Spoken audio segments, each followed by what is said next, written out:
Hey everyone, welcome back to Scale Skills Preparatory level. This video is lesson 3, covering page 4 in our book, The Key of D Major. So before we get started, the first thing about D major is that there are two sharps in the key of D major. That is F sharp and C sharp. So we're carrying over the F sharp from our previous scale, which was G major, and we're adding a new sharp, which is a C sharp. So at the beginning of the line at the top, the 5-finger position and 1 chord, after the treble and bass clef, you can see 2 sharps written in. So that is our key signature for D major. And if you look at the treble clef, the first sharp is on the F line and the second one is on the C space. So even if you forget that it's an F and a C sharp, you can actually read where they're written on the treble and the bass clef as well, and see that that is in fact on the Fs and on the Cs. So that's always there too, of course, but in the end you just want to memorize that the key of D major has 2 sharps and that those 2 sharps are F and C. All right, so the 5-finger position and the 1 chord. So I'm just going to start with my right hand first. So since this is the key of D major, everything that we're going to do is going to start on D. And for the right hand, that means our thumb is going to be on D, specifically the D right above middle C. Now, the 5-finger position throughout this book basically outlines the first 5 notes of the entire scale. It also outlines a D major chord, and that's the 1 chord, which you're going to see at the end of the line. So a 5-finger position uses all 5 fingers. Now, if you notice my 5-finger position for D major, look at my 3rd finger. It's not on the F, but I've already got it there on the F sharp. So if you go ahead and take your 5 fingers in the right hand and put it in this position, and especially that 3 on the F sharp, you're already covering everything you're going to play on this line. So let's go through that. So we're going to have a D with our thumb, E with 2, F sharp with 3, G with 4, the next measure, A with 5, and then we're going to walk back down, 4 on G, 3 on F sharp, 2 on E, and then finally D for 3 counts. And then we have a little chord arrest there, and then our 1 chord is the D major chord. It's called a 1 chord because it's built off of the first note of the scale, which is D. And it's D, F sharp, and A with 1, 3, and 5. You just played those 3 notes in the 5-finger position with that fingering. So that covers the first line in the right hand. Now in the left hand, 1 octave lower, your 5th finger is going to be on D. I'm going to do the same thing.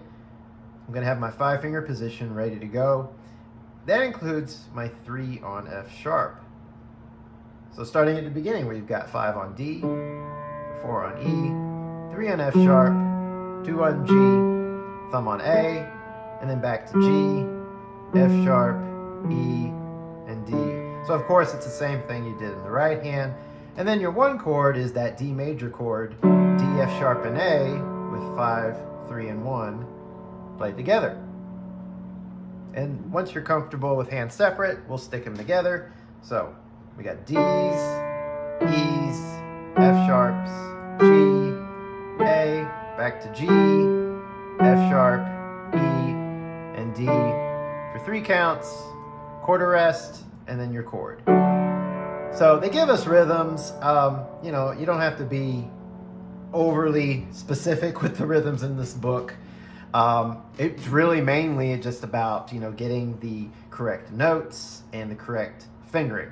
So I'm not saying to ignore the rhythms. I'm just not going to spend a whole lot of time on it because that's not what this book is really about. This book is about learning the different keys, the key signatures, and the various exercises, which include scales and chords that go along in those keys, which aren't only just exercises, but of course they're very useful for the music that we play. Especially if you have a piece in the key of D major, you're going to want to warm up with something like this.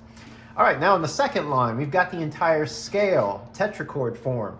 So a tetrachord form is basically meaning 4 notes with your left hand, followed by 4 more notes with your right hand, and that completes the entire scale. So your left hand is going to start on the D below middle C, and you're going to play the first 4 notes of the scale. So these are like the first 4 notes you just played above in the 5-finger position. You're going to play those with your left hand. So you've got D, E, F sharp, and G, but instead of playing the A with your thumb, your right hand is going to take it, and they've got us on the 2nd finger. And then you're going to continue going up the scale with your right hand. So the next note is B with the 3rd finger. Now you have C, but remember it's not just C, it's C sharp because of our key signature. All C's are sharp. And that's with the 4th finger. And then finally D with your 5th finger. So let me stop right there before we go on. When you start this scale tetrachord form, so remember it's 4 notes and 4 notes, and that completes the scale. Those are the tetrachords, those 2 groups of 4. Now the fingering is very odd, but necessary to make it work. Notice the thumbs aren't being used in either hand. So your hands feel really tight, really close to each other. To be honest, this is probably the only book I've seen this in. It's not very common practice. However, that being said, it's probably a good practice because it is very uncomfortable for our hands to be this close together. Probably something we should actually get used to and work on more and not shy away from. Because there are pieces of music out there where your hands do in fact play very close, sometimes overlap and cross. So this is actually a good exercise for that as well. All right, so just like the 5-finger position chord, the scale tetrachord form, you're going to go up the entire scale and come right back down. So make sure, again, before you start, you've got your 4 fingers in the left hand and your 4 fingers on the right hand. And just to double check everything's good, you're not using any thumbs. Your left hand pinky is on D. Your right hand pinky is also on D, but above middle C. All right, so let's take it from the beginning all the way through. And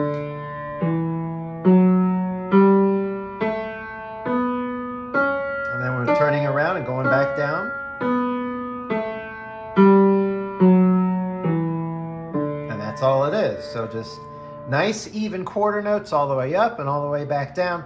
So I said earlier, don't worry about rhythms, do worry about evenness. You want to be very even when you play these. You don't want to be... No, you want a very even, steady tempo. That is very important. The third line down, the chord progression. The first 2 measures are root position chords. So I'll look at it first in the treble clef. The first chord, if you look underneath those Roman numerals, that's the 1. Remember earlier at the top of the page, we had the 1 chord. So the 1 chord is D, and playing it in root position just means the D, which is the root note, is at the bottom. Okay? So that is our 1 chord. The next chord is an A major, a 5 chord. It's called a 5 chord because it's built off the 5th note of the D major scale. 1, 2, 3, 4, 5 is A. So remember, a chord is made of thirds. A, skip a note. C, skip a note. E. But notice, that's not right. What did I miss? It's not a C, but a C sharp. So you build a chord made of thirds, and then check your key signature for sharps or flats. In this case, the C's are sharp. Now I've completed the chord. So the 5 chord is A major. And then the next measure, you're just going back to the 1 chord. Now the cool thing about D and A is they are the same feel on the piano. I like to call them a triangle shape or a mountain shape because you've got a white key, a black key, and a white key. White keys are flat, black keys are raised, right? They're higher. So it's kind of like a triangle. The same thing with A major. You got a white key, a black key in the middle, and a white key. So once again, you got that triangle shape. So your hand is going to feel the exact same thing on both these chords. So the hardest thing is just practicing really the jump going up and going back down. I wouldn't worry, again, about rhythm. Take as much time as you need to just make sure that you play the chords accurately and all three notes are very clear and at the exact same time. Your left hand does the same thing, down an octave. You've got your 1 chord, which is D. You're going to jump up to your 5 chord, which is A, and back to the D chord. And then you're going to put the hands together. Take as much time as you need. You don't want to do one hand and then the other. Take as much time as you need to make sure both hands go down simultaneous, and then same thing when you go back down. So take your time on these. That's quite all right. Now the next few measures, it says common tone. Common tone. So common tone means you're starting on a chord, in this case D major. I'll just do the right hand here. When we go to A major, we're trying to find a note that's already in D major, the D major chord that is in the A major chord as well, and you're going to stay on that note usually with the same finger. My notes in D major are D, F sharp, and A. Now my notes in A major are, well, the first one is A. So I've already got this A. So to do common tone, I'm going to stay with the 5th finger on this A. And I'm going to revoice or invert the chord. In this case, what they have us doing is putting our thumb on C sharp down here and 4 on G. Now this isn't just an A chord they're doing, but now they're doing an A7. Now if you want to know what an A7 is, I could give you the short answer or the long answer. The short answer is right there. The long answer is this. You've already established an A chord earlier. So using the same A chord, I'm going to build an A7. So here's an A7. An A7 is an added G. Okay, the G is 7 notes up from A. 1, and I'm going to follow still the key signature when I count my notes. So 1, 2, 3, 4, 5, 6, 7. And that makes it a 7 chord because the G is 7 notes up from A. So you're counting 7 notes up from the root note of the chord, the A chord. You're not counting 7 notes up from D. Okay, the 7th in this case refers to how many notes up from A, the root note of the specific chord I'm playing. So there's A7. It's a 4-note chord. However, for 7th chords, you do not need to play the 5th, which is the E. It's not important. You need the A, which is the root. You need the C sharp, which makes it major or minor. You need the G to make it a 7th. The E doesn't really serve a whole lot of purpose, which is the 5th. Again, it's the 5th because it's 5 notes up from A. So A, C sharp, and G. So going back to common tone, we had the D major. We're going to keep the A there, so the C sharp is going to go here, no E is going to be played here, and we're going to play the G right there. We're going to the closest combination of notes from the D major to the A7. And that's called common tone, or close voicing, I've heard also. Plus, this is a first inversion, which they've put underneath the Roman numeral 5-7, meaning here's A7 in root position because the A is at the bottom. If I flip the A up here, keep the other notes the same, I shouldn't be playing the E actually, because we can omit that. But if I take the A and flip it up here, that's first inversion. I've inverted it once, and then I'm just gonna put all my fingering here. So that's the explanation. That is the long answer to why A7, or what is A7. And then you're going back to D again. So keep in mind you're doing the same thing in the left hand, of course. D major, the 1 chord in root position. The A is the common tone, so you're going to stay there, go to this C sharp and G here. No E, okay? And then back to D major. And then you'll put the hands together. That one's tricky. That one's a lot trickier. So again, go slow. Don't worry about speed. Worry about accuracy. Last line, we have the arpeggio. As a review, an arpeggio is basically a broken chord that spans multiple octaves across the piano. This one's only going to span basically 2 octaves. You're starting with your hands in this position. So I'm going to do both hands together because honestly they don't play together at the same time. They just play one after the other. What you're doing in measures 1 and 2 is playing a broken D chord here in your left hand, and then measure 2 here in your right hand. Because like I said, that's what an arpeggio it is. It's a broken chord, but spanning across several octaves. So here's 1 octave for your left hand, here's another octave in your right hand. Now your left hand's going to cross to D up here, 2 on D. And there's lots of ways to do arpeggios. This is just one way, where you come up and you cross over with your left hand. And then you just come right back down with your right hand and your left hand playing the same things. So if you want to outline it, it's by block chording it. That can be helpful because you're basically doing this. And then this, bring the 2 to D, and then you're going to hit that right hand chord again, and then that left hand chord again. So when you're ascending, you're breaking the chord bottom up in the right hand. You got that crossover. When you're going down, descending, you're breaking the chord top down. So the opposite, which makes sense. It's almost, so it's kind of like a scale-like chord, if you will. I've never described it as that before, but that's kind of what you're doing. I mean, you're sort of going like a scale. You're going up and down, but you're doing it only on the chord.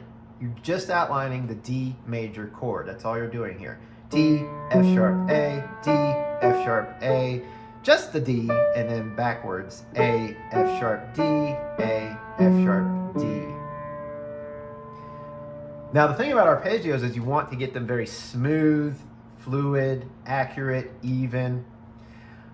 They are used quite a bit in piano, and honestly, that's one of the things that makes piano so nice, is the use of arpeggios. Scales, yes, but arpeggios I find even more so. And they sometimes will span across the entire piano and back in a lot of pieces of music. So I recommend really practicing arpeggios, not just as an exercise, but developing your technique for the musical abilities that come from arpeggios. So something like this would be very obtainable. It's very smooth, very even. Again, it takes time to get there, but that's your goal. So don't just simply, bang out these notes. That's good and all, but take it a step or 2 further, because you will encounter these musically later on in a lot of pieces, or even your own improvisation someday. Okay, so that covers page 4, D major. Remember, 2 sharps, F sharp and C sharp. Memorize that for the key of D major. And I look forward to seeing you in the next lesson.